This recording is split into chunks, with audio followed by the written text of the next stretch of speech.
Recording in progress.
Kapal baston, lapas tali, lapas cinta. Sapa bilang pelaut Pambatunangan, jangan percaya mulu rica.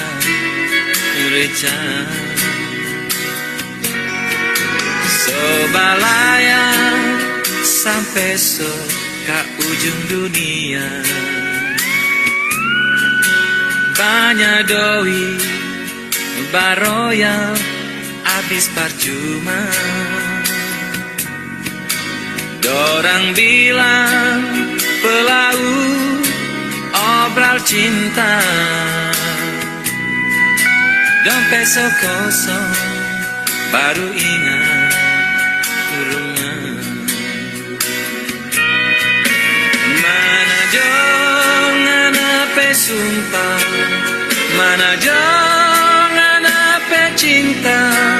So semua kita punya ngana seminta.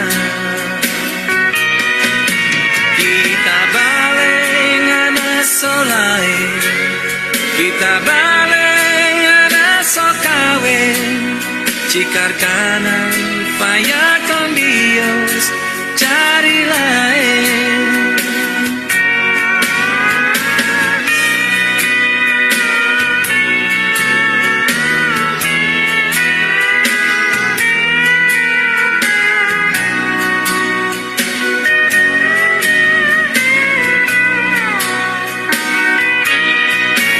Mana jangan apa sumpah, mana jangan apa cinta.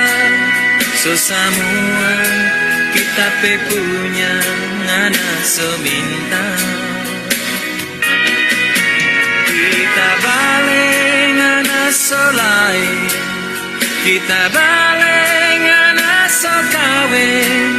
Cikar kanan payah con Dios cari lain. Cikar kanan payah con Dios cari lain.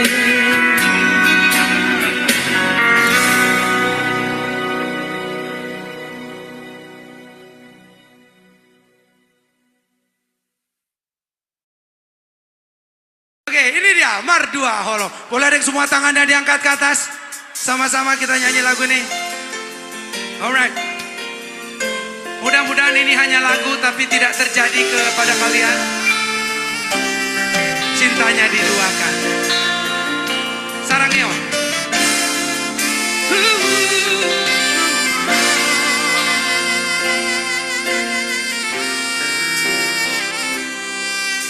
Dengan dunia itu kita namamu kepadan. Dengan mania molo dungi kosiran. Unang pola kita mardongan-dongan hasian. Olah nama baik hati ni rohai. Jangan ada yang nangis ya. Diyan ng borngini say pusisaon rohaki behado ujung ni hubungan tahasia sa urip puro ito setia ho sa leleon hape na mardua holo di puriki.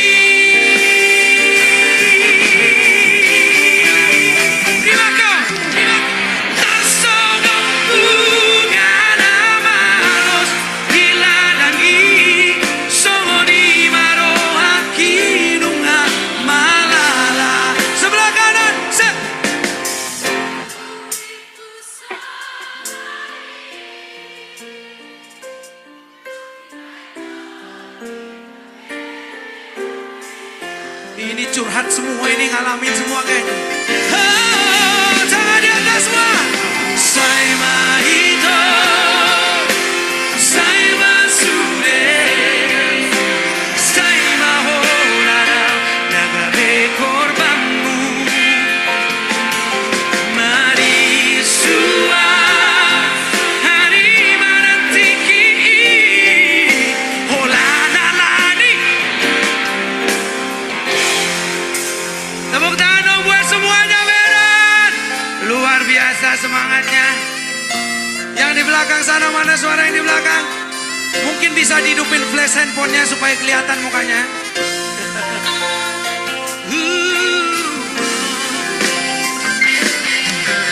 Harian ng borngini say pusesaon rohaki behado ujung ni hubungan rahasia Saguri puno itu setia ho salelengo hape na mardua holo di puriki.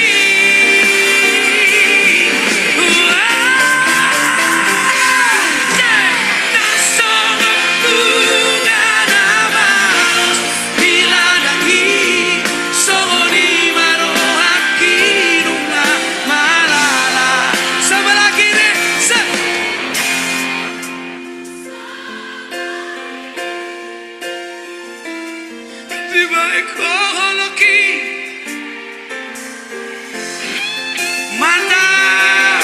Everybody close it! Let's go! Say mahito, say masude, say mahonara, nagabe korbanmu. Mari sua, hari menantiki, holana lari, cinta palsu. Sekali lagi semua Medan, sama-sama yuk. Saya mahito, saya masude,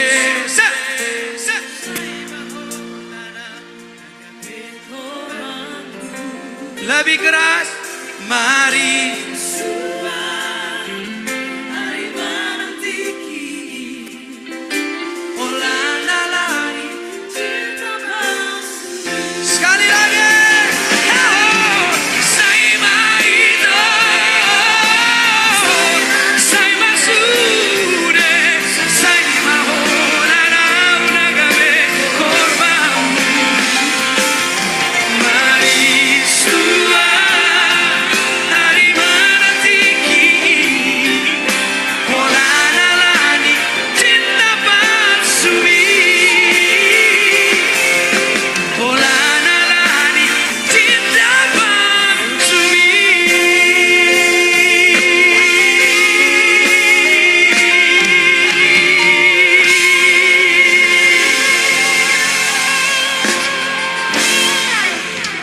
Mauliate.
Marina. Ya, Bapak. Assalamualaikum warahmatullahi wabarakatuh. Shalom, Om Swastiastu, selamat siang dan salam sejahtera untuk kita semua. Yang terhormat Bapak Sempurna Bahri, selaku pimpinan Kantor Akuntan Publik Sempurna Bahri, yang juga menjadi narasumber pada webinar hari ini.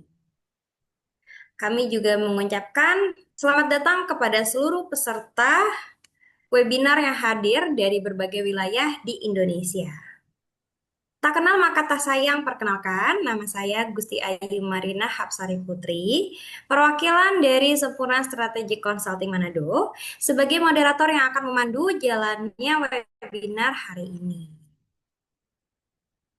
Webinar ini diselenggarakan oleh Sempurna Strategic Consulting dengan tema Bedah Sengketa Pajak, Pemblokiran Rekening Bank.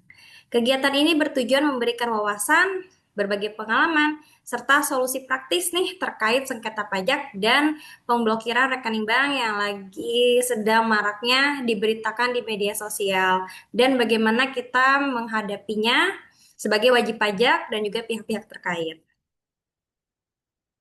Webinar ini akan berlangsung dari pukul 14.00 WIB sampai dengan 16 WIB melalui aplikasi Zoom.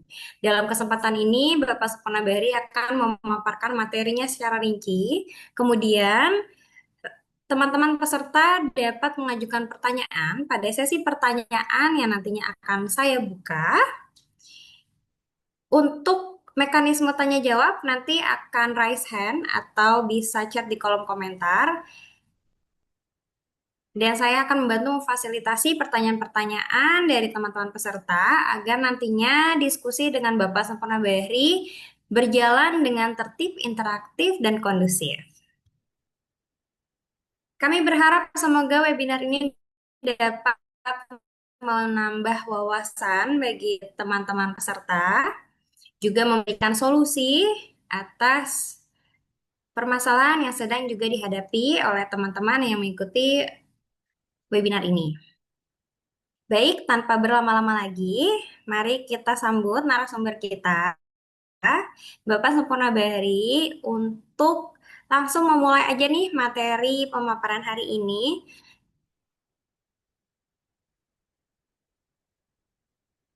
Kepada Bapak Sempurna Bahri, kami persilakan untuk mulai memaparkan materi hari ini. Ya, makasih Mbak Rina ya. Siap, Terima, Bapak.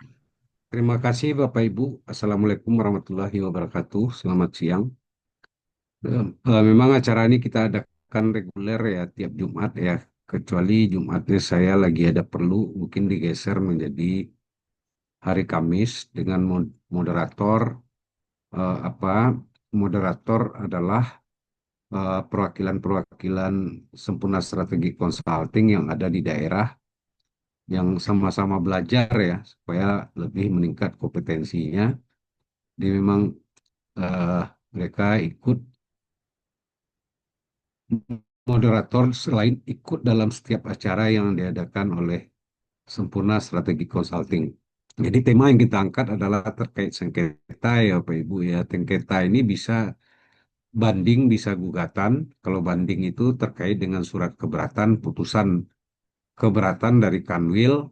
Sedangkan gugatan ini macam-macam ya. Bisa berdasarkan apa berdasarkan pasal 36 terkait dengan peninjauan kembali di DJP terhadap SKP atau STP, bisa juga terkait pembetulan pasal 16, juga terkait dengan eh, surat-surat lainnya, keputusan lainnya dari DJP, semuanya bisa digugat. Dan juga terkait Undang-Undang Penagihan Pajak dengan Surat Paksa atau dikenal dengan Undang-Undang PPSP. Kali ini kita membahas yang terkait dengan penerapan Undang-Undang PPSP, yaitu dengan memblokir rekening wajib pajak ya. Jadi rekening direkturnya yang diblokir, kebetulan direkturnya ini adalah orang asing.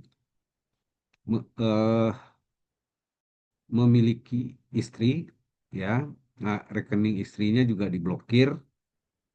Nah, ini yang menyebabkan perlawanan, ya, sengketa yang terjadi. Nanti kita lihat seperti apa pola mereka itu, ya, dalam menghadapi pemblokiran rekening. Setelah diblokir, dipindah bukukan ke rekening negara, ya. Next, Mbak, silakan apa eh itunya modulnya.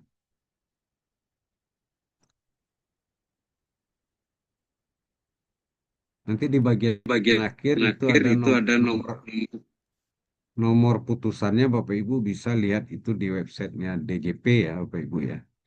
Jadi apanya adalah bidang sengketa pajak, pencabutan blokir dan pemindah bukuan yang dilakukan oleh wajib pajak karena permohonan wajib pajak, ya. Next, itu permintaannya. Next. Nah, sekarang kita bicara dulu fondasinya. Apa perbedaan banding dengan gugatan? Ya, banding ini adalah terhadap keberatan atau surat keberatan yang dikeluarkan oleh Kanwil. Ya, banding harus dilakukan paling lambat 3 bulan setelah terbitnya keputusan keberatan dari Kanwil. Sedangkan gugatan terhadap pelaksanaan penagihan pajak ini artinya Undang-Undang PPSP, penagihan pajak dengan surat paksa. 14 hari sejak tanggal pelaksanaan penagihan, baik surat paksa, surat lelang, pemblokiran rekening. Sedangkan terhadap keputusan lain adalah 30 hari sejak tanggal diterima keputusan yang digugat. Terkait pembayaran, kalau banding menunda pembayaran pajak, ya, ini surat ketetapan pajak harusnya, ya. Menunda pembayaran surat ketetapan pajak. Yang wajib dibayar itu hanya sebanyak yang disetujui pada saat pembahasan akhir pemeriksaan.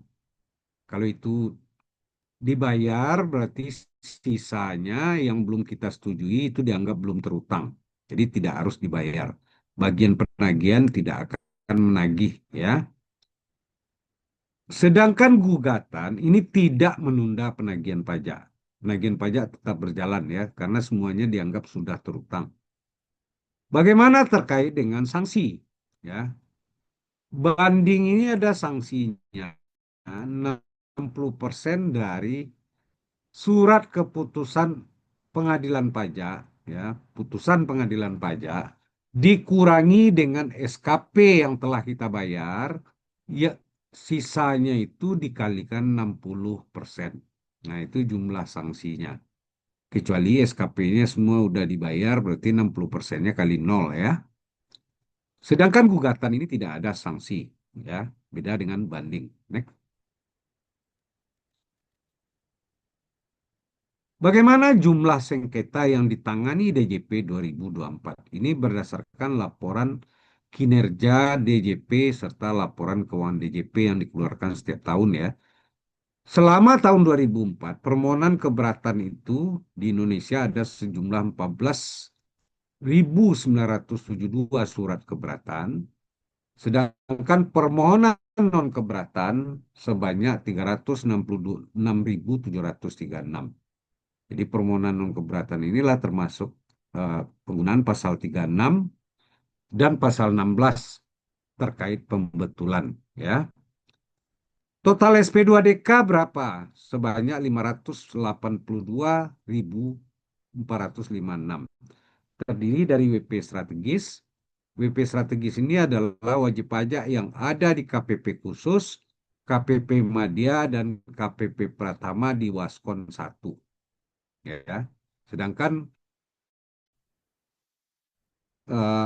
WP kewilayahan adalah yang ada di KPP Pratama, tapi ditangani oleh Waskon 2 sampai Waskon 6. Ya. Nah, ini 497. Jadi total SP2DK setahun itu 582.456, ya. Sedangkan jumlah pemeriksaan surat ketetapan pajak kurang bayar 23.363, ya. Jumlah pemeriksa restitusi 14.933, total pemeriksaan 38 1296 di luar SKP, nihil dan lain-lain ya. Ini dia. Next. Nah, bagaimana jumlah putusan pengadilan pajak yang ditangani DJP selama setahun 2024? Jumlah banding adalah 11.477 sengketa, gugatan 2.500 sengketa, totalnya menjadi 13.977. Artinya setahun 2024 itu mereka menangani sebanyak hampir 14.000 kasus. Untuk banding, tingkat kemenangan di DJP cuma 35,95%. Sedangkan yang terkait gugatan, DJP memenangkan 80,75%. Ya, next.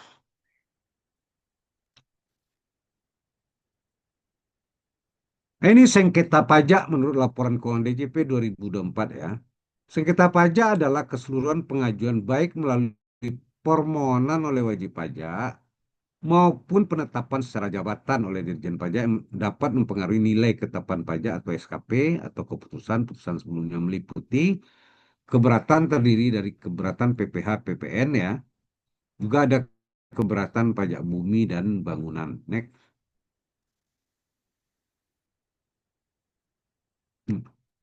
Non keberatan, apa yang dimaksud dengan non keberatan itu ya? Pembetulan sebagaimana dimaksud dalam pasal 16 ya. Pengurangan atau penghapusan sanksi administrasi pasal 36 ayat 1A. Jadi ini ada juga sengketanya ya, pembetulan juga ada sengketanya. Yang C, pengurangan atau pembatalan SKP yang tidak benar ya, pasal 36 ayat 1B. D, pengurangan atau pembatalan STP. Kalau yang C itu SKP, di D ini adalah STP yang tidak benar. Berdasarkan pasal 36 ayat 1 huruf C Undang KUP. E, pembatalan hasil pemeriksaan pajak yang tidak didahului dengan surat pemberitahuan hasil pemeriksaan atau SPAP dan atau pembahasan akhir dimaksud sesuai dengan pasal 36 ayat 1 huruf D ya. Juga sengketa pajak terkait pengurangan pajak bumi dan bangunan yang terutang.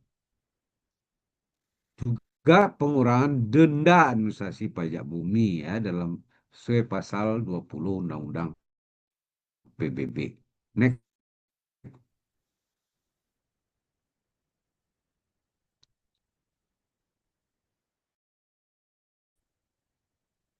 Next, Mbak.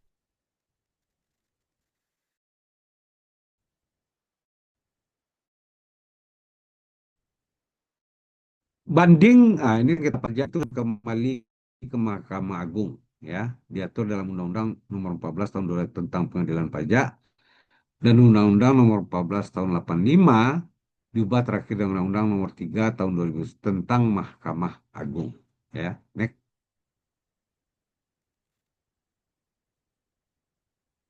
Nah, upaya hukum atas sengketa keberatan non keberatan diajukan atas produk hukum berupa suatu SKP yang meliputi SKP kurang bayar, SKP kurang bayar tambahan, SKP lebih bayar, SKP nihil, STP atau surat tagihan pajak, dan SPPT, surat pemberitahuan pajak terutang PBB ya.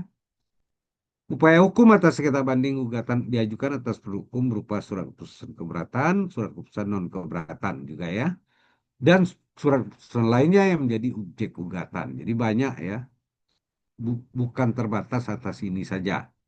Sedangkan upaya hukum luar biasa atas sengketa peninjauan kembali ke Mahkamah Agung diajukan atas produk hukum berupa putusan pengadilan pajak. Jadi putusan pengadilan pajak kalau kita tidak puas bisa mengajukan peninjauan kembali ke Mahkamah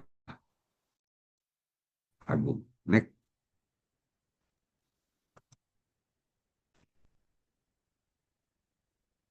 Next.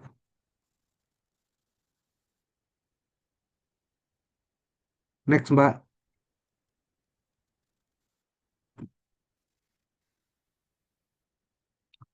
Jumlah ketetapan putusan, keputusan atau putusan diajukan keberatan non keberatan seperti pembetulan, pengurangan, penghapusan, dan banding gugatan dan peninjauan kembali, dan belum diputuskan per 31 Desember adalah sejumlah 1.144.369 ketetapan pajak, keputusan atau putusan dengan nominal sebesar 100 apa ini 48 triliun ya, dan dengan 1,6 miliar US dollar ya yang belum diputuskan sampai saat ini per 31 Desember. Sedangkan sengketa pajak berdasarkan jenis ketetapan pajak, keputusan-keputusan dapat disajikan atas SKPKB, SKPKBT, STP, SPPT, keputusan atau putusan kurang bayar yang diajukan upaya hukum sebanyak 136.091 berkas, ya, tunggakannya itu ya, yang 144.000 sekian itu ya, dengan nominal 117.983 miliar. Dan nilai US dolarnya dan 997 juta US dollar. Dua, atas SKPLB yang tadi KB ya kurang bayar ya. Keputusan-putusan lebih bayar yang diajukan di hukum sebanyak 3.487 berkas dengan nilai nominal 31 triliun dan 654 juta US dollar. Tiga, atas SKPN atau putusan nil yang diajukan upaya hukum sebanyak 4.000 ya 791 ya berkas. Next. Nah, selanjutnya tunggakan sengketa pajak berdasarkan jenis dapat disajikan. Satu, jumlah sengketa non keberatan adalah 108.000 berkas dengan nilai nominal 8 triliunan ya dan 15 jutaan US dollar. Dua, jumlah sengketa keberatan sebanyak 10.065 berkas dengan nominal 41 triliun dan 461 juta US dollar. Tiga, jumlah sengketa banding dan gugatan sebanyak 15.245 berkas dengan nilai nominal 79,9 triliun dan 984 juta US dollar. Sedangkan jumlah sengketa peninjauan kembali adalah 10.708 berkas dengan nilai nominal 19,9 triliun dan 189,7 juta dolar.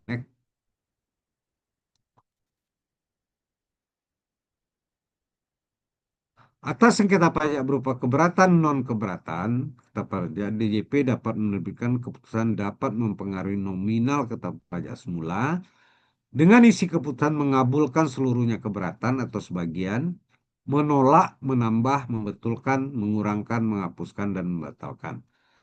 Atas sengketa banding dan gugatan yang diajukan ke pengadilan pajak, majelis hakim dapat mengeluarkan putusan yang dapat mempengaruhi nominal ketetapan pajak sebelumnya dengan amar putusan menolak banding atau gugatan, mengabulkan sebagian atau seluruhnya, menambah pajak yang harus dibayar, tidak dapat diterima, membetul kesalahan tulis atau kesalahan hitung, dan atau membatalkan.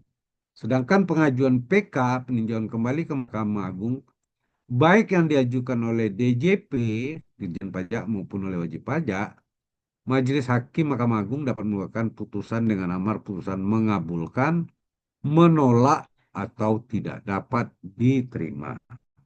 Next.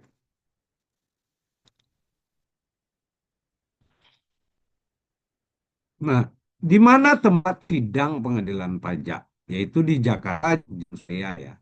Kalau kantornya cuma ada di Jakarta, sedangkan Jogja dan Surabaya itu tempat sidangnya saja di Gedung Keuangan Negara. Next.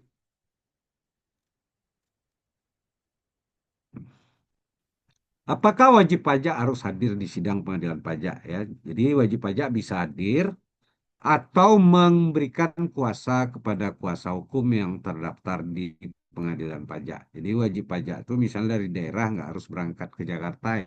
Kuasa hukumnya aja yang sidang ya, tapi memberikan surat kuasa khusus. Next.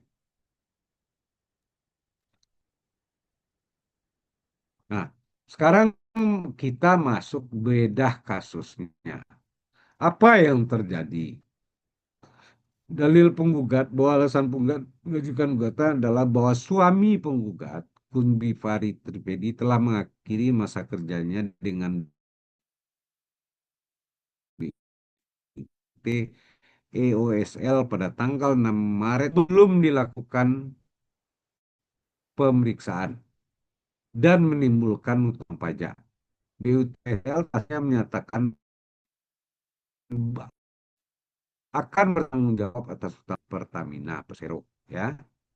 Pihak BUT-OSL telah mengkomunikasikan komitmen mereka untuk bayar tadi, mereka untuk melunaskan pajak dan meminta pihak KP Badora untuk membebaskan penggugat, ya, yang menggugat ini dan suami penggugat yaitu Kun ini, ya, dan penagihan pajak terutang, ya. Dua, penggugat atau istri yang ini Kun ini secara pribadi tidak pernah bekerja di BUT OSL dan penggugat memilih untuk menjalankan hak dan kewajiban perpajakan penggugat terpisah dan suami tergugat dengan nomor NPWP ini. Oleh karenanya penggugat tidak seharusnya diminta pertanggungjawaban sebagai atas hutang pajak BUT OSL. Bentuk usaha tetap itu ya, OSLT ya, berarti ada cabang dari perusahaan di luar negeri. Next.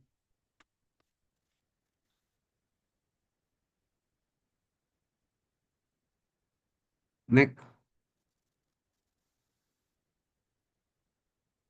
Bahwa berdasarkan pertemuan antara kuasa suami penggugat, ya, perwakilan OSL dan pihak KPP Badora pada tanggal 4 Juli 2022, pihak OSL telah berjanji akan melakukan pembayaran tunggakan pajak setelah mendapatkan pembagian pembayaran dan pekerjaannya di Indonesia dan melalui informasi dari seksi penagihan KPP Badora pada tanggal 5 Oktober atas tunggakan pajak BUT telah dilakukan pembayaran secara bertahap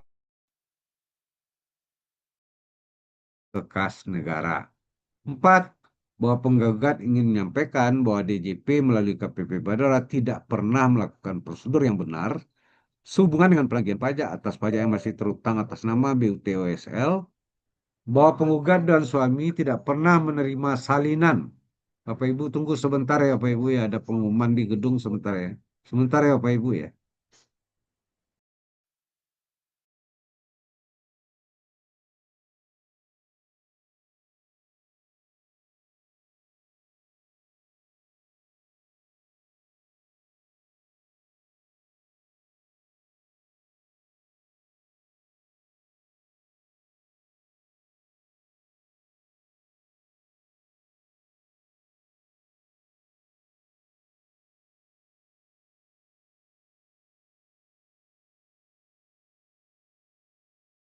Baiklah Bapak Ibu kita lanjut. Oh ada lagi nih. Bentar.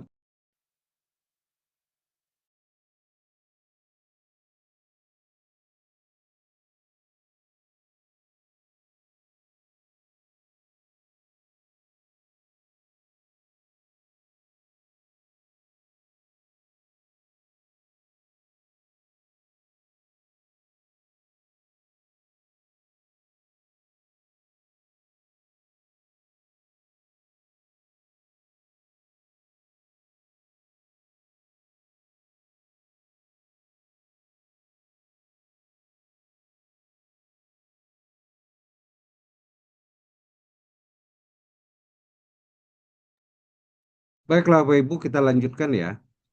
Bahwa penggugat ingin menyampaikan bahwa DJP melalui KPP Badora tidak pernah melakukan prosedur yang benar sehubungan dengan penagihan pajak atas pajak yang masih terutang atas nama BUT OSL, bahwa penggugat dan suami tidak pernah menerima salinan atas surat pemblokiran dana di rekening bank, jadi yang memberitahu mereka adalah bank sendiri ya, dan surat terkait pemindah bukuan saldo deposito penggugat di Bank of India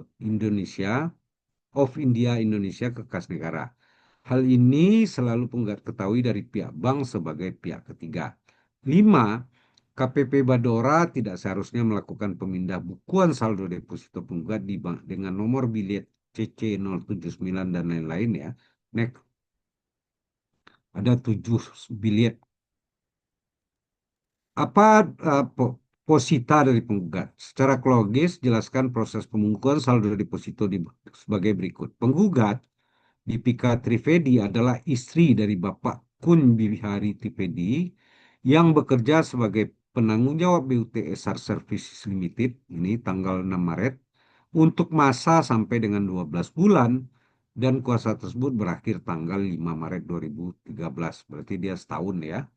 Dengan berakhirnya surat kuasa tersebut, maka efektif per tanggal 6 Maret 2013, suami penggugat tidak lagi memiliki kuasa atas operasional BUT-OSL di Indonesia. Hal ini dipertegas oleh surat dari BUT-OSL tanggal 9 Juni 2020 yang menyatakan bahwa Bapak Kunbiari telah mengakhiri masa tugas beliau dan telah dibebaskan dari segala tanggung jawab dan kuasa atas BUT-OSL tersebut di Indonesia. 2. Bawakan Kun Bihari Trivedi dan penggugat istrinya ini Deepika ditetapkan dan penggugat ditetapkan sebagai penanggung pajak karena dikarenakan adanya tunggakan perusahaannya BUT-OSL. Tunggakan BUT-OSL terjadi karena adanya pemeriksaan pajak dari KPP Badan dan Orang Asing KPP Badora dan hasil pemeriksaan berupa SKP kurang bayar ya. SKP kurang bayar BUT diterbit jangka waktu antara 23 September Desember 2020 sampai dengan 25 November, di mana pemeriksaan pajak terjadi setelah suami penggugat tidak lagi menjabat sebagai penanggung jawab BUT-OSL ya, karena suaminya itu berakhir tugasnya 5 Maret 2013, sedangkan SKP-nya ini 23 Desember 2014 sampai dengan 2021 ya. Next. Bahwa KPP Bodora kemudian melakukan pemblokiran atas rekening bank suami penggugat dan penggugat. Jadi kedua suami istrinya diblokir ya. Adapun rekening penggugat adalah sebagai rekening bank di ASBC, rekening di Bank India, of India, saldo deposito di Bank of Indonesia. Jadi 3 tempat nih. 4. Penggugat secara pribadi tidak bekerja di BUT-OSL. Istrinya nggak pernah.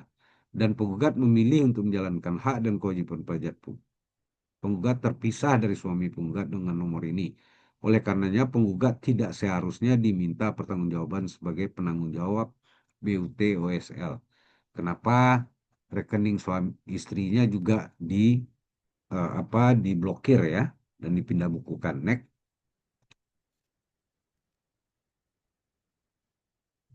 Bahwa berdasarkan informasi dari suami penggugat pada tanggal 15 Februari 2001 telah dilakukan tatap muka antara KPP Badora dan pihak BUT-OSL dan pihak BUT telah menyatakan akan bertanggung jawab sepenuhnya atas utang pajak. Jadi perusahaan itu akan bertanggung jawab. Pihak BUT-OSL yang telah menyatakan bahwa utang pajak akan dilunasi dengan dana yang mereka peroleh dari hasil kontrak kerjasama baru dengan pihak PT Pertamina terkait proyek eksplorasi anjungan minyak. Bahwa setelah dilakukan pemblokiran, KPP pada Badora pada tanggal meminta Bank Indonesia berupaya untuk melakukan pencabutan blokir dan memindahkan saldo deposito penggugat dengan nomor ini. Next. Nah, kesimpulan atau yang dikenal dengan petitum ya, bahwa surat gugatan ajukan telah memenuhi syarat formal sebagaimana diatur dalam Undang-Undang Pengadilan Pajak dan Undang-Undang KUP. 2. Bahwa penggugat berdasarkan fakta yang ada dan telah dikomunikasikan, penggugat tidak seharusnya ditetapkan sebagai penanggung pajak atas utang pajak BUT-OSL dan tidak seharusnya dilakukan pemindah bukuan saldo deposito atas nama istrinya ini Divika ya. Apa tuntutan dari penggugat? Jadi kalau kita mengajukan gugatan atau banding itu kita harus ada dalil, posita, dan petitum ya. Berdasarkan di atas, sesuai dengan azas keadilan, dengan ini penggugat mengajukan permohonan kepada hakim untuk memutuskan hal sebagai berikut. Mengabulkan seluruhnya gugatan diajukan oleh penggugat, yaitu mengembalikan seluruh deposito di Bank India dan yang telah dipindahkan ke kas negara kembali ke milik penggugat. Jadi yang udah dipindah bukukan DJP itu harus dikembalikan lagi ke rekening penggugat, ya. Next. Ini adalah penggugat atau wajib pajak. Sedangkan ini dalil posita dan petitum dari DJP atau tergugat. Dalil Esar Oil Services Limited disingkat EOSL dengan NPWP yang sejak tanggal 1 Juli 2009 pindah ke KPP Badora merupakan bentuk usaha tetap disingkat BUT dari OGD Service Holding Limited, sebelumnya bernama Esar Oilfield Service Limited. Pada awalnya wajib pajak BUT memiliki utang pajak sebesar 61,5 miliar. Atas hal tersebut, tergugat KPP Badan telah melakukan tindakan penagihan aktif. Tindakan penagihan telah dilakukan pemindah bukuan, namun saldo rekening tidak mencukupi untuk melunasi utang pajak sebanyak 61 miliar ini. Dua, berdasarkan pasal 21 Undang-Undang Nomor 19 Tahun 9 tentang penagihan pajak dengan surat paksa atau PPSP, sebagaimana telah diubah dengan Undang-Undang Nomor 19 Tahun 2000 tentang PPSP, penyitaan tambahan dapat dilaksanakan apabila nilai barang disita nilainya tidak cukup untuk melunasi biaya penagihan pajak dan utang pajak. Next. Berdasarkan pasal 9 peraturan pemerintah, jadi ini yang aturan-aturan yang terkait dengan penagihan ini ya. Nomor 135 tahun 2000 tentang tata cara penyitaan dalam rangka penagihan pajak dengan surat paksa, penyitaan tambahan dapat dilaksanakan apabila nilai barang yang disita nilainya tidak cukup untuk melunasi biaya penagihan pajak dan utang pajak, atau hasil lelang barang yang telah disita tidak cukup untuk melunasi biaya penagihan pajak dan utang pajak. 4. Berdasarkan pasal 7 ayat 4 Peraturan Menteri Keuangan PMK nomor 189, ya ini turunannya ya, tentang tata cara pelaksanaan penagihan pajak atas jumlah pajak yang harus dibayar. Pelaksanaan tindakan penagihan pajak dimaksud dilakukan terhadap penanggung pajak atas wajib pajak sebagaimana dimaksud. Jadi penanggung pajak ini dianggap direksinya ya. Dan ayat 2 secara berurutan ya. 5. Berdasarkan ketentuan pada angka 2, 3, dan 4 di atas, dikarenakan tindakan penagihan berupa penyitaan sehingga terhadap PWP BUT OSL masih belum mencukupi. Jadi BUT ini rekeningnya juga udah diblokir ya. Untuk melunaskan pajak, maka tindakan penagihan selanjutnya dilakukan terhadap penanggung pajak. Jadi rekening perusahaan udah diblokir tapi belum cukup untuk melunasi utang sebanyak 61 miliar. Maka dilakukan terhadap penanggung pajak yang dalam hal ini adalah pihak yang namanya tercantum dalam SPT tahunan dilaporkan oleh BUT EOSL. Tindakan penagihan selanjutnya dilakukan berupa pemblokiran rekening terhadap pengurus dari WP BUT EOSL yaitu Kudbiari Trivedi. Next. Berarti di SPT belum diganti sama dia. Penetapan Kunbiari sebagai penanggung pajak BUT tergugat sebagai berikut. Surat kuasa dari OSL kepada KBT ini konsultan berarti untuk jangka waktu 12 bulan sejak sampai, namun hingga tanggal 9 Juni tidak ada yang menyatakan bahwa KBT BT telah mengakhiri masa tugas dan dibebaskan dari segala tanggung jawab atas apa ini? Ini nama suaminya ya, KUTBT ini Kun itu ya. Beberapa hal lainnya itu KBT memberikan kuasa kepada Frans Nathanael berdasarkan power of attorney tertanggal ini, di mana KBT menjabat sebagai head of BUT EOSL. B. KBT masih menandatangani suaminya ini ya, masih menandatangani SPT tahunan tahun pajak 2012 tanggal 30 April 2013 yang dilaporkan pada tanggal 13 Januari 2014 ya. C. KBT tercantum sebagai direktur utama berdasarkan lampiran 5 SPT tahunan PPA Badan BUT OSL tahun pajak 2013 yang dilaporkan 19 Juni. D. KBT tercantum sebagai kepala perwakilan berdasarkan lampiran 5 SPT Badan BUTSL tahun pembetulan ke-1 yang dilaporkan tanggal 31 Desember 2018. KPT tercantum sebagai kepala perwakilan berdasarkan lampiran 5 SPT yang dilaporkan tanggal 30 Desember 2019. Jadi namanya masih tetap tercantum ternyata di SPT. Next. Jadi enggak naik ke atas ya. Sebelum ini ya, Mbak.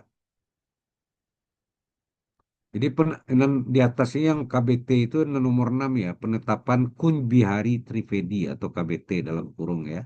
Next. Berdasarkan surat pemberitahuan susunan pengurus tanggal 20 April 2003 yang disampaikan oleh Agus Haidar, menginformasikan bahwa terdapat perubahan susunan pengurus di BUTSL per tanggal 15 Maret dari KBT sebagai pejabat lama kepada Agus Haidar sebagai pejabat baru. Dengan ini dapat simpulkan bahwa KBT masih bertanggung jawab sebagai kuasa dari BUT sampai 14 Maret 2017. Ini alasan dari DJP ya, karena namanya masih tercantum di SPT dan tanda tangan.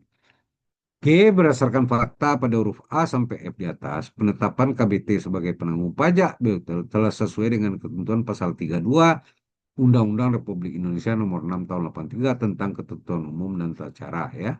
Jadi pasal 32 KUP itu yang menyatakan siapa apa ya penanggung pajak ya. 7. Atas penetapan KBT sebagai penanggung pajak BUTS Services selanjutnya USL, maka aset milik yang bersangkutan dapat dilakukan tindakan penyitaan dan yang bersangkutan dapat dilakukan tindakan penagihan berupa pencegahan ke luar negeri atau ditahan badan penyanderaan ya. Tergugat KPP Badora sendiri telah melakukan tindakan penagihan kepada penanggung pajak itu KBT berupa pemblokiran rekening terhadap pengurus dari WP BUTSL yaitu Kun Bisyari Trivedi KBT dan Dipika Trivedi istri Kun Biari Trivedi. Next.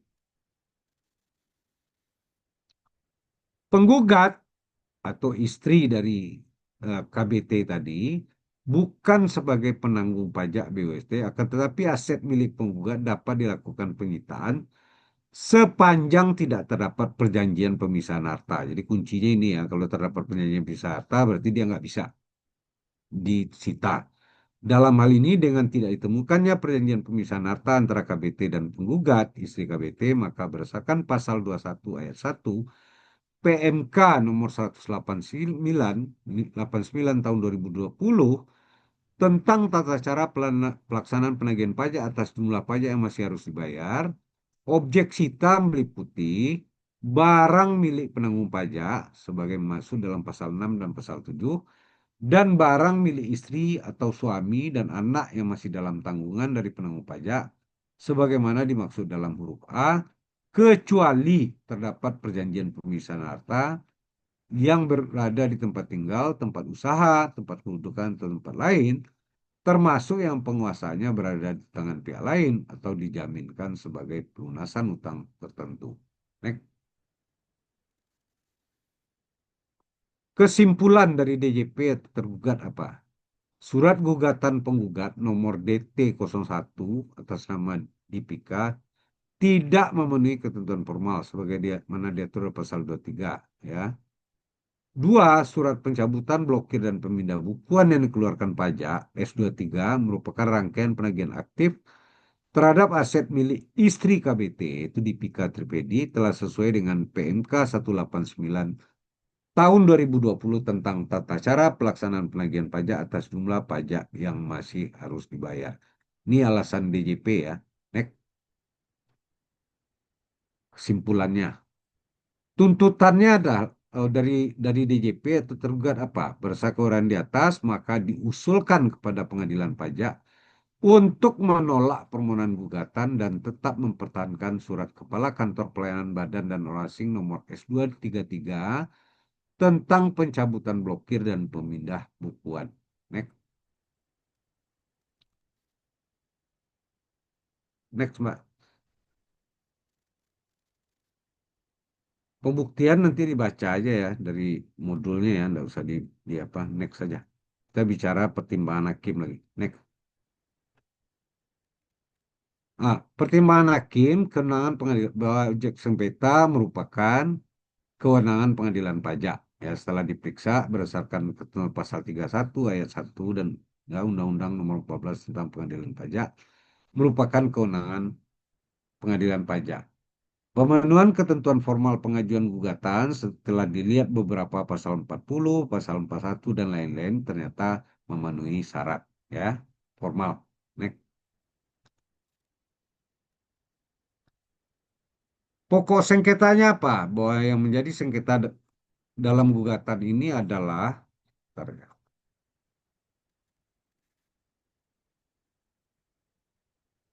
Adalah penerbitan surat Kepala KPP Badora nomor S233 tanggal 6 Februari 24 tentang pencabutan blokir dan pemindah bukuan yang tidak disetujui penggugat. Jadi dicabut blokir dari bank, dipindah bukukan ke rekening negara, gitu ya. Menimbang bahwa setelah mempertimbangkan dan menilai alat bukti dan keterangan disampaikan para pihak dalam persidangan, baik penggugat maupun tergugat, maka pendapat pengadilan pajak adalah sebagai berikut. Menimbang bahwa penggugat mengajukan gugatan atas keputusan DJP berupa surat Kepala KPP Badora nomor S23 tanggal 6 Februari tentang pencabutan blokir dan pemindah bukuan. Menimbang bahwa penggugat dalam surat mengajukan gugatan berdasarkan pasal 23 ayat 2 huruf C Undang-Undang KUP. Next. Menimbang bahwa dalam persidangan penggugat menyatakan bahwa gugatan diajukan berdasarkan pasal 23 ayat 2 huruf A Undang KUP, yaitu gugatan atas pelaksanaan surat paksa, surat perintah melaksanakan penyitaan, dan pengumuman lelang. Menimbang berdasarkan hal tersebut, Pengadilan Pajak membahas gugatan atas pelaksanaan penagihan pajak dimaksud ya, sebagaimana diubah dengan surat paksa, dengan Undang-Undang Nomor 19 ya. Menimbang bahwa dalam gugatan terdapat sengketa mengenai pemenuhan persyaratan formal, maka pengadilan pajak terlebih dahulu melakukan pemeriksaan atas pemenuhan persyaratan formal. Next. Menimbang bahwa keputusan digugat berupa surat S223 tentang pencabutan blokir, maka pengadilan pajak berpendapat S233 tersebut memenuhi kriteria sebagai tindakan penagihan berupa penjualan barang sitaan sebagaimana diatur pasal 5. Sehingga pengadilan pajak berpendapat S233 termasuk tindak penagihan dapat diajukan gugatan. Ya. Bahwa terkait jangka waktu penyampaian gugatan, penggugat mendalilkan bahwa penggugat mengetahuinya adanya surat itu S23 berdasarkan pemberitahuan Bank of India. Jadi bukan berdasarkan pemberitahuan dari KPP ya. Melalui surat tanpa nomor tanggal 15 Februari yang diterima oleh penggugat tanggal 16 Februari.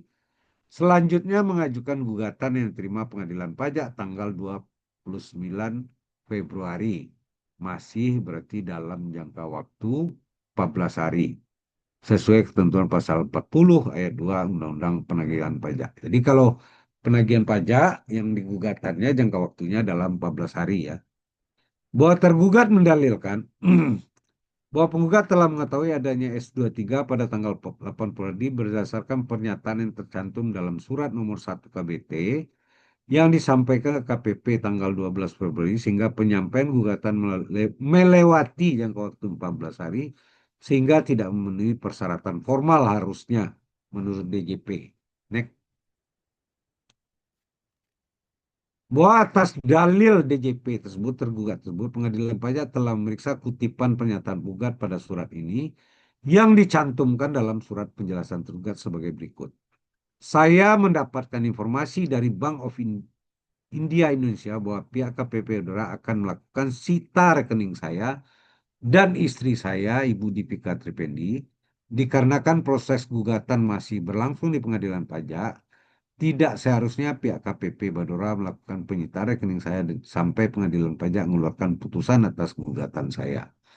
Berdasarkan kutipan pernyataan tersebut, Pengadilan Pajak berpendapat dalam pernyataan penggugat tidak menyinggung mengenai S233 serta tindakan penagihan berupa pencabutan blokir dan pindah bukuan. Pernyataan penggugat hanya terkait dengan penyitaan rekening. Next.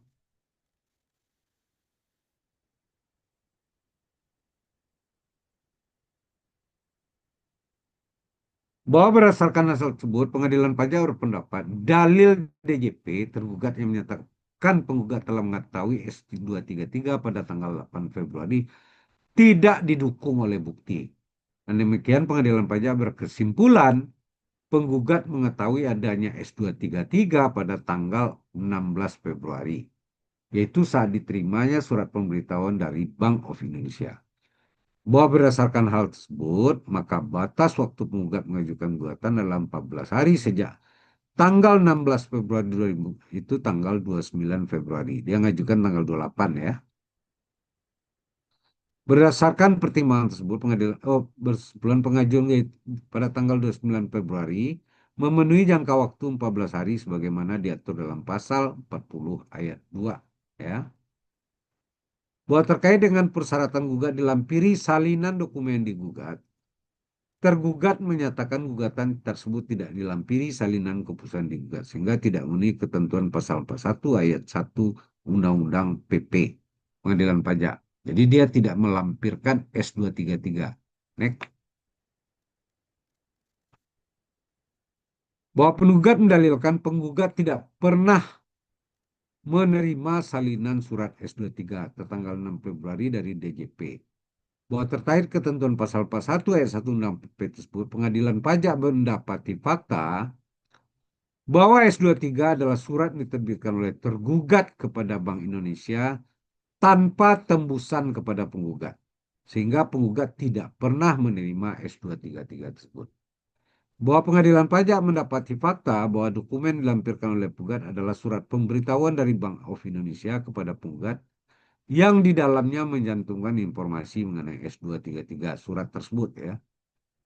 Bahwa dalam persidangan tergugat telah menyampaikan salinan S233, berarti DJP-nya menyampaikan.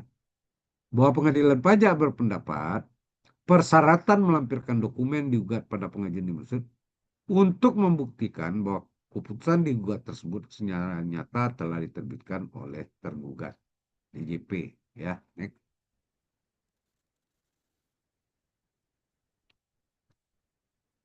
Bahwa dengan adanya salinan S23 yang disampaikan tergugat dalam persidangan dan pernyataan tergugat dinyatakan S233 diterbitkan oleh tergugat, maka pengadilan pajak berpendapat tujuan dan persyaratan melampirkan digugat telah tercapai. Bahwa berdasarkan fakta tersebut, pengadilan pajak berpendapat saat pengajuan gugatan penggugat tidak melampirkan dokumen yang digugat karena di luar kemampuannya, yaitu karena dia tidak pernah menerima S233. Yaitu tidak pernah menerima surat S233, namun demikian hal tersebut tidak mengurangi substansi bahwa keputusan digugat memang benar ada diterbitkan oleh penggugat. Bahwa berdasarkan pertimbangan tersebut, pengadilan pajak berpendapat pengajuan gugatannya memenuhi ketentuan formal pasal 41 ayat 1 Undang-Undang Pengadilan Pajak. Bahwa tergugat menyatakan gugatan telah memenuhi persyaratan formal selain persyaratan disengketakan di atas ya. Bahwa berdasarkan pertimbangan tersebut, pengadilan pajak berkesimpulan gugatan diajukan penggugat memenuhi persyaratan formal. Next. Bahwa terkait materi gugatan yang menjadi pokok sengketa adalah apakah Kun Binan Trivedi merupakan penanggung pajak atas hutang pajak BUT Essar Oilfield Service Limited, sehingga terhadap harta penggugat yang merupakan istri Kun Bifarid dapat dilakukan penyitaan oleh tergugat untuk pelunasan hutang pajak BUT OSL. Bahwa penggugat mendalilkan bahwa Kun Fedi menjabat kepala perwakilan BUT OSL selama 12 bulan.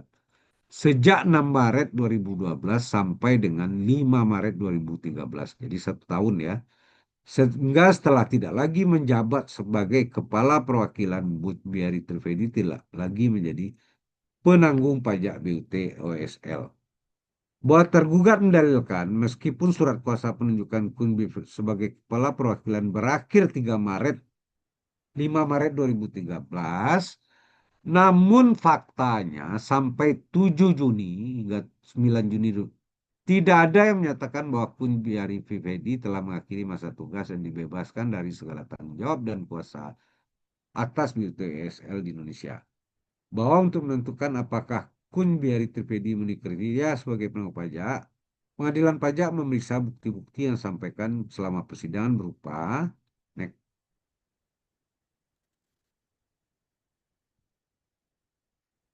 next,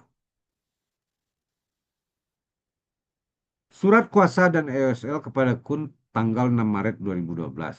Surat dari OGD Service Holding Limited tanggal 9 Juni 2020. Surat pemberitahuan perubahan pengurus BUT EOSL tanggal 20 April 2017. SPT tahunan PPA Badan BUTSL tahun 2013 pembetulan ke-1 yang disampaikan tanggal 31 Desember 2018. 5.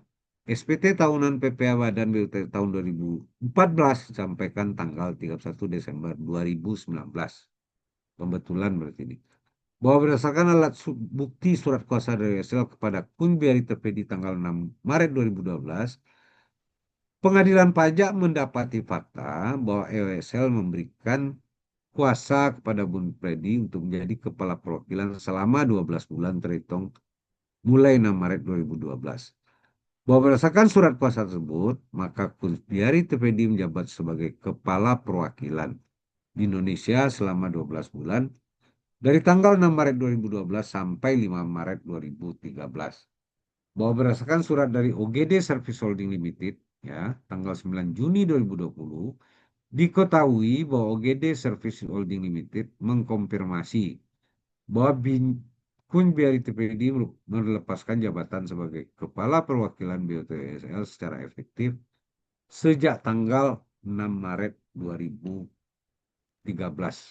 ya. Next.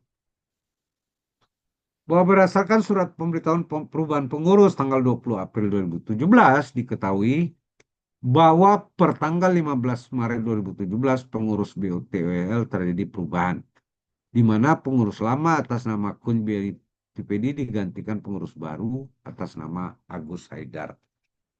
Bahwa berdasarkan SPT PP Badan BUTSL tahun pajak 2013 pembetulan ke-1 yang disampaikan tanggal 31 Desember 2018, diketahui penandatangan SPT adalah Agus Haidar. Jadi udah Agus Haidar yang sebagai tanda tangan. Bahwa berdasarkan SPT PPA Badan BUTSL tahun pajak 2014 sampaikan pada tanggal 31 Desember, diketahui penandatangan SPT adalah Agus Haidar masih ya, Agus Haidar yang menandatangani. Bahwa berdasarkan bukti tersebut, Pengadilan Pajak berkesimpulan Kun Biari Tripedi menjabat sebagai kepala perwakilan BUT EWL sampai dengan 15 Maret 2017 ya. Bahwa atas dalil tergugat yang menyatakan hingga tanggal 9 Juni tidak ada yang menyatakan bahwa Kun Triadi telah mengakhiri masa tugas dan dibebaskan dari segala tanggung jawab dan kuasa atas BUTSL Indonesia, Pengadilan Pajak berpendapat pernyataan tergugat tersebut tidak tepat. Berdasarkan surat pemberitahuan BUTSL tanggal 15 Maret telah dijelaskan dengan tegas bahwa sejak tanggal 15 Maret 2017 pengurus BUT EWS telah berubah dari Kun Biari Tripedi kepada Agus Haidar.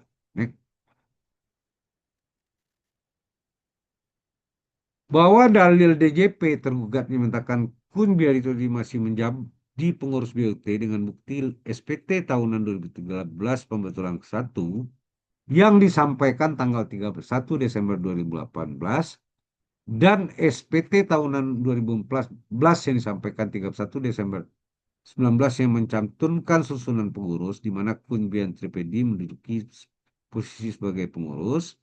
Pengadilan Pajak berpendapat bahwa susunan pengurus yang tercantum dalam SPT tahunan adalah susunan pengurus pada tahun pajak yang bersangkutan, jadi 2013 dan 2014. Sedangkan yang menandatangani SPT tahunan adalah pengurus pada saat SPT dibuat dan dilaporkan.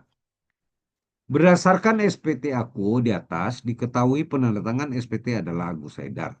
Sehingga dapat disimpulkan pada tahun 2018-2009 pengurus BUTSL adalah Agus Haidar bukan Kun Biari Tripedi. Bahwa berdasarkan pertimbangan tersebut, Pengadilan Pajak berkeyakinan bahwa sejak tanggal 15 Maret 2017 Kunjweri Tripedi tidak menjadi pengurus BUT USL sehingga sesuai dengan pasal 9 ayat 2 huruf PMK 61 2023 yang bersangkutan bukan penanggung pajak BUT. Dengan demikian, terhadap harta penggugat yang merupakan istri Kundi tidak dapat dilakukan penyitaan dalam rangka penagihan pajak atas utang pajak BUT USL. Bahwa pengadilan pajak mendapati fakta penerbitan S233 merupakan kelanjutan dari penyitaan rekening penggugat pada Bank of Indonesia, Indonesia, berdasarkan berita acara penyitaan nomor BAPS 003. Next.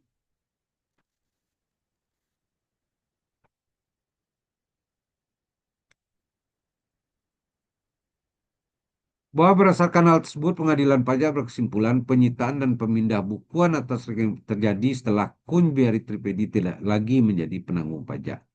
Bahwa berdasarkan fakta tersebut, pengadilan pajak berpendapat S233 yang diterbitkan DJP tergugat tidak sesuai dengan ketentuan sehingga tidak sah dan harus dibatalkan. Bahwa dalam surat gugatan penggugat menyampaikan petitum seluruh deposito di Bank of Indonesia dengan nomor ini yang telah dipindah ke kas negara dikembalikan ke penggugat, ya, ke istrinya. Bahwa dengan tidak sahnya S233 di atas aku, maka pengadilan pajak berpendapat pemindah bukuan dana dari rekening deposito penggugat nomor ini ke kas negara tidak sah, sehingga harus dibatalkan dan harus dikembalikan kepada penggugat. Bahwa berdasarkan pertimbangan pajak berkeyakinan terdapat cukup alasan, pertimbangan pengadilan pajak berkeyakinan terdapat cukup alasan untuk mengabulkan gugatan penggugat dengan memerintahkan tergugat untuk mengembalikan dana yang telah dipindah bukukan ke kas negara kepada penggugat. Next. Bahwa dengan demikian pengadilan pajak berkeyakinan terdapat cukup alasan untuk mengabulkan seluruhnya gugatan penggugat. Menimbang bahwa atas hasil pemeriksaan dalam persidangan, pengadilan pajak berkesimpulan untuk menggunakan kuasa pasal 40 ayat 1 huruf B Undang tentang pengadilan pajak, memperhatikan Undang-Undang Nomor 14 Tahun 2002 tentang dan peraturan perundang-undangan lain yang terkait. Next. Mengabulkan seluruhnya gugatan penggugat terhadap surat Kepala KPP Badan dan Orang Asing atau Bedora nomor 10233 tentang pencabutan blokir dan pemindah bukuan atas nama Dipika Tripedi, ya. Saya kira itu aja Bapak Ibu, ya, silakan Mbak Rina. Saya tutup. Ini putusannya, ya. Jadi apanya di bawah. Nanti Bapak Ibu cari aja di website putusan lengkapnya. Silakan Mbak Rina.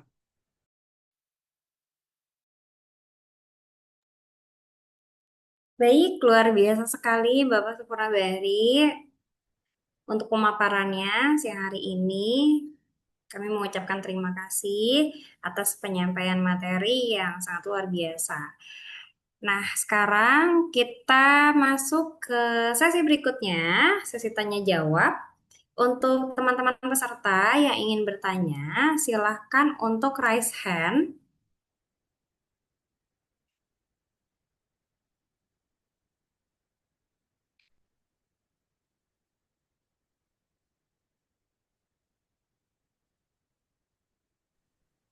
Ya, Pak Purwanto, Halo, boleh dibuka mic-nya.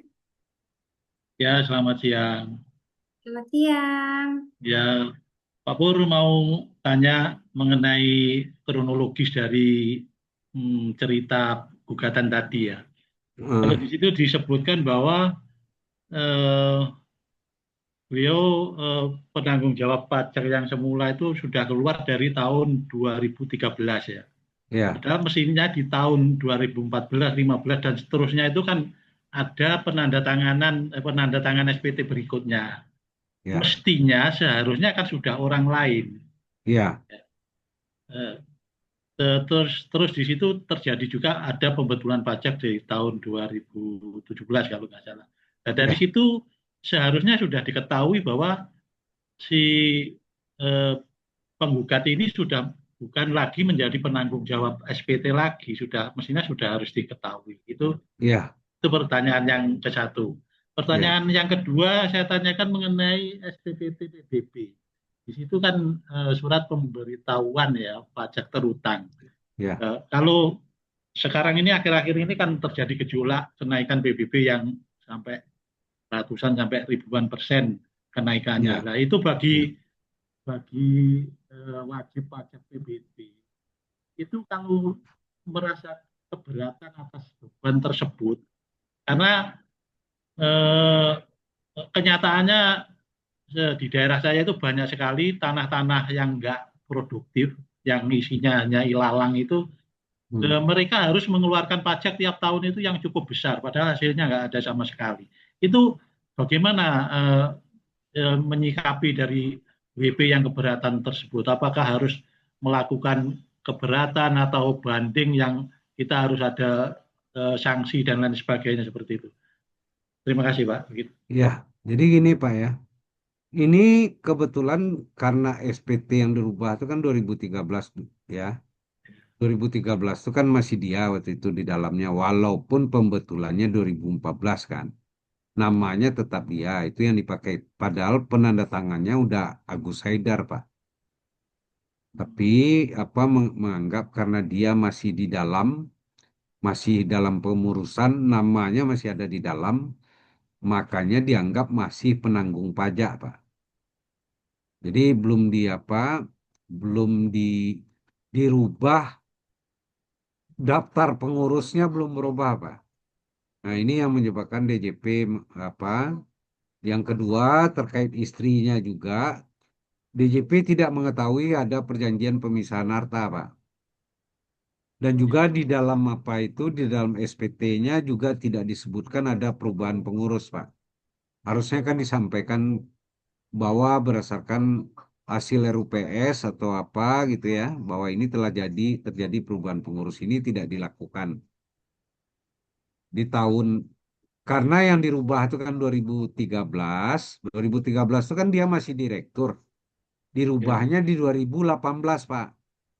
Dan ya. 2019 kan, makanya itu dasar DJP tapi tidak melihat bahwa ada pergantian pengurus, Pak. Padahal yang tanda tangannya udah lain orangnya, Pak. Gitu, Pak ya. Jadi terkait SPPT itu tinggal dilihat, Pak.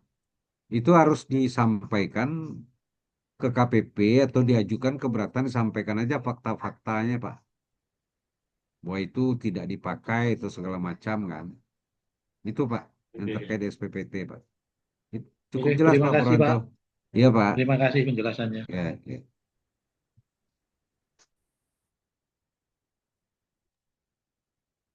Baik, ah, ada lagi yang mau bertanya. Izin Bapak, ini di kolom komentar ada pertanyaan dari Bapak M. Aslam.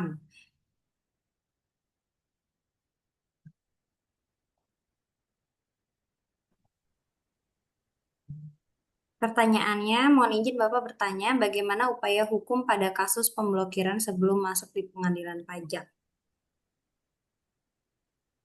Apakah Bapak M. Aslamnya masih di ruang Zoom?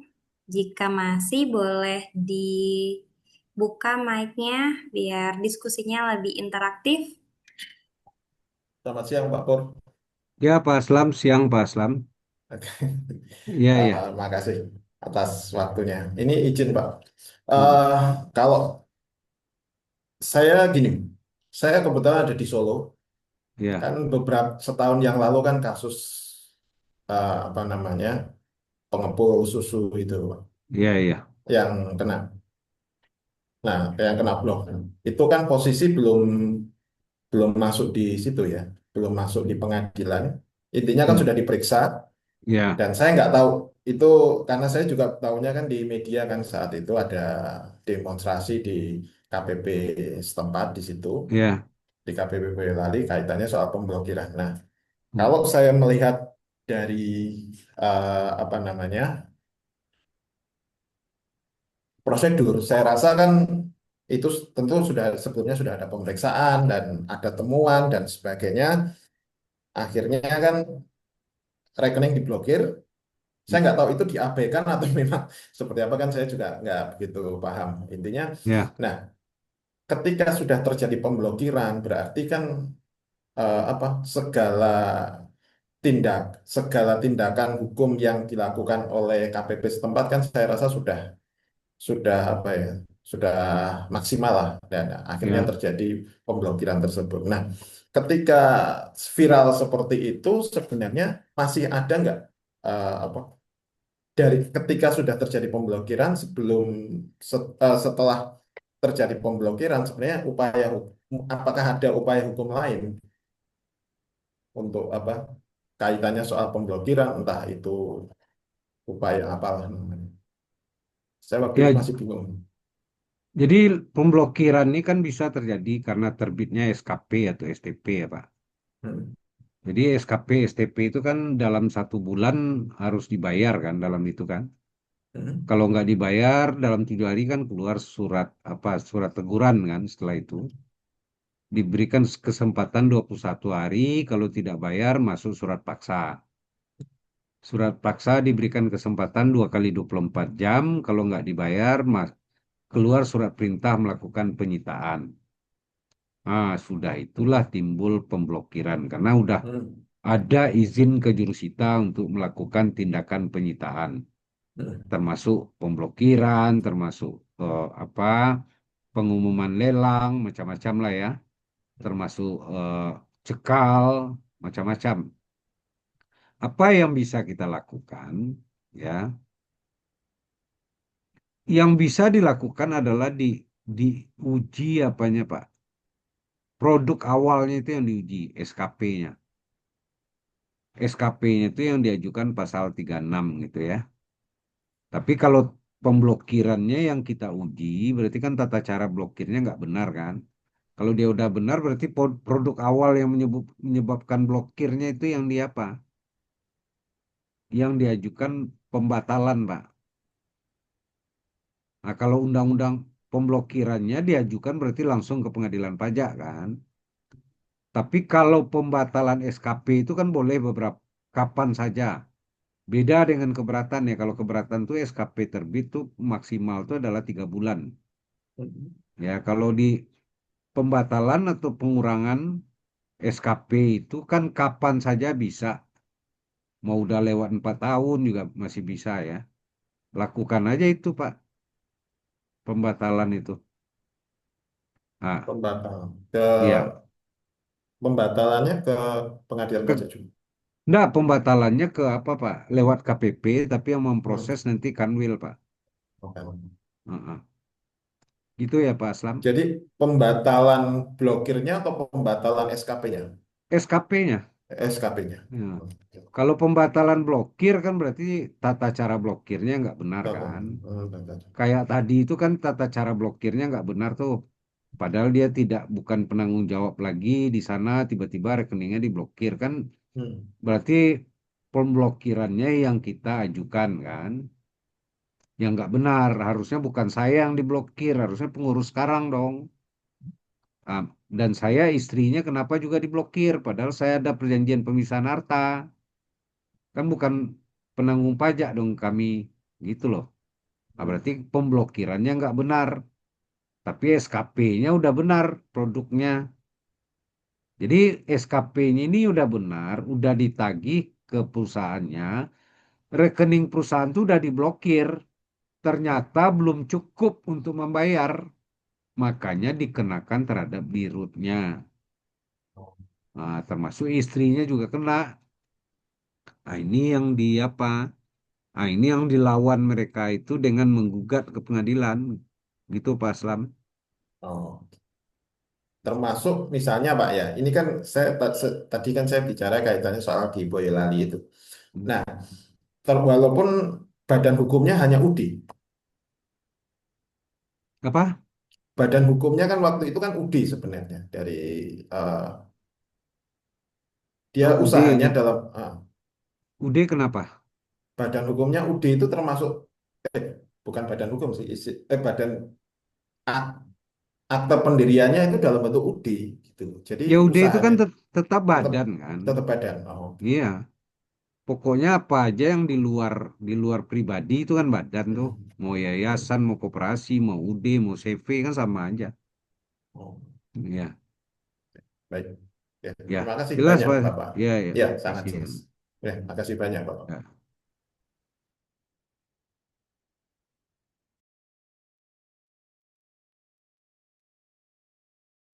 Baik, mohon izin Bapak, ini di kolom chat ada lagi yang bertanya, Bapak Arif Prawira. Mohon izin Bapak, jika masih ada di dalam grup, boleh untuk open mic-nya. Pertanyaannya seputar berita acara penyelesaian SP2DK, apakah perlu ditandatangan kepala kantor atau cukup oleh petugas AR dan Waskom? Terima kasih. Ya, terima kasih. Ya, Arif, kalau apa Pak Arif, kalau berita acara itu di Waskon aja Pak. Kan itu belum produk akhir ya Pak. oh, jadi nggak perlu kepala Enggak. kantor untuk, oke, Ya, kalau itu oke itu, masih di internal antara AR dengan WP itu kan kesepakatan ah, kan. Itu ya, ya. tidak harus Berarti itu kepala kantor. masih masih masih memungkinkan adanya muncul pemeriksaan ya. SP2DK itu walaupun ada SP2DK Pak tidak menjamin tidak terjadi pemeriksaan Pak. Oke, Tidak oke. tidak Soalnya, dan bisa saja SP2DK itu berulang-ulang Pak. Hari ini diselesaikan, besok muncul lagi tahun yang sama bisa Pak. iya, ya, bisa bisa aja itu pandai-pandai AR untuk mencari-cari masalah kan. Ya makanya kita yang menjawab Pak. Kalau dia nggak benar kan kita jawab Pak. Oke, oke, ya, Ya, ya. Terima kasih. oke, ya. Baik Ada Bapak, siap. Izin Bapak, ada lagi yang bertanya. Ini atas nama Nurkolik. Mohon izin Bapak atau Ibu Nurkolik, apabila masih terdapat di dalam webinar, bisa open mic-nya. Di sini pertanyaannya, eh, saya pernah diblokir oleh kantor pajak tanpa pemberitahuan. Apakah bisa kita kasus gugat? ya, jadi blokir itu Pak, itu pasti ada awalnya ya, proses administrasinya ya. Pernah diterbit SKP, STP, setelah itu terbit tidak dibayar, lewat 7 hari terbit surat teguran. Setelah itu eh, apa ya? eh, Setelah itu terbit surat paksa ya. Kalau dia untuk pribadi, berarti WP pribadi kan sampai ke kita surat paksanya itu ya. Surat SKP-nya itu. Tapi kalau untuk perusahaan itu sampainya ke perusahaan ya prosesnya itu. Nanti SKP terbit untuk perusahaan, sudah itu dalam sebulan nggak dibayar, dalam 7 hari setelah itu terbit surat teguran. Surat teguran ini memberikan kesempatan 21 hari untuk membayar, kalau enggak terbit surat paksa.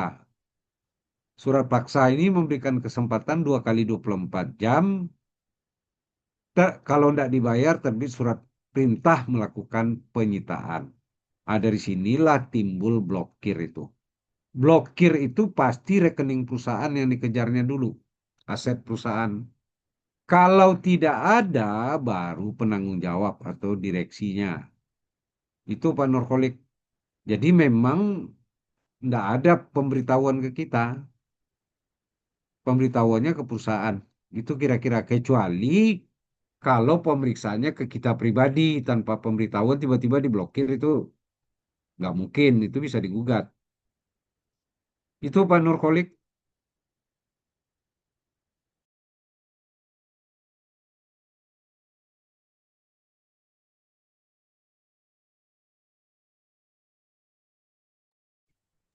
Ya, ada lagi rekan-rekan peserta yang mau bertanya atau mau menambahkan?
Udah, kalau udah ada ditutup aja Mbak Rina. Siap Bapak. Mohon izin rekan-rekan, sekalian kami juga ingin menyampaikan di kolom chat ada Ibu Asri Yulianita yang sudah juga membagikan poster, flyer, bahwa Sempurna Strategi Consulting itu mengadakan pelatihan untuk persiapan ujian profesi akuntan publik, UPAP atau CPA, dan juga pelatihan komprehensif setara brevet AB dan persiapan USKP, ujian profesi konsultan pajak. Bagi rekan-rekan peserta webinar yang memang tertarik ingin ikut pelatihan menjadi konsultan pajak dan atau akuntan, silakan bisa mendaftar di nomor yang sudah ada tertera di dalam flyer. Mohon izin kami eh, dapat sebutkan di nomor 0812 1168 8488 atau 0821 2891 0060 atau bisa diakses ke adminnya dari Sempurna Strategi Consulting. Mohon izin Bapak-Bapak, mohon izin Ibu-Ibu peserta juga, kita telah sampai di penghujung webinar hari ini. Terima kasih banyak atas kehadiran, atas pertanyaan, sesi tanya jawab, dan juga antusiasme semua peserta. Semoga informasi yang dapat dibagikan, sesi sharing kita dapat menambah wawasan dan inspirasi bagi kita semua. Sampai bertemu lagi di webinar berikutnya di hari Jumat minggu depan. Tetap semangat, salam sehat selalu. Mohon izin Bapak Sempurna Bahri, Itu kami untuk apanya dokumentasinya biasanya ada nih. Sama siapa? siap. Siap. Mohon izin Bapak Sempurna Bahri dan rekan-rekan bisa dibuka kameranya karena kita akan melakukan sesi dokumentasi.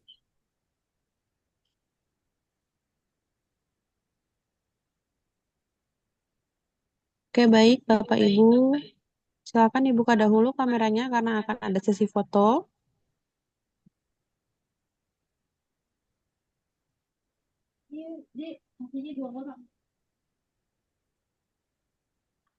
Oke, baik.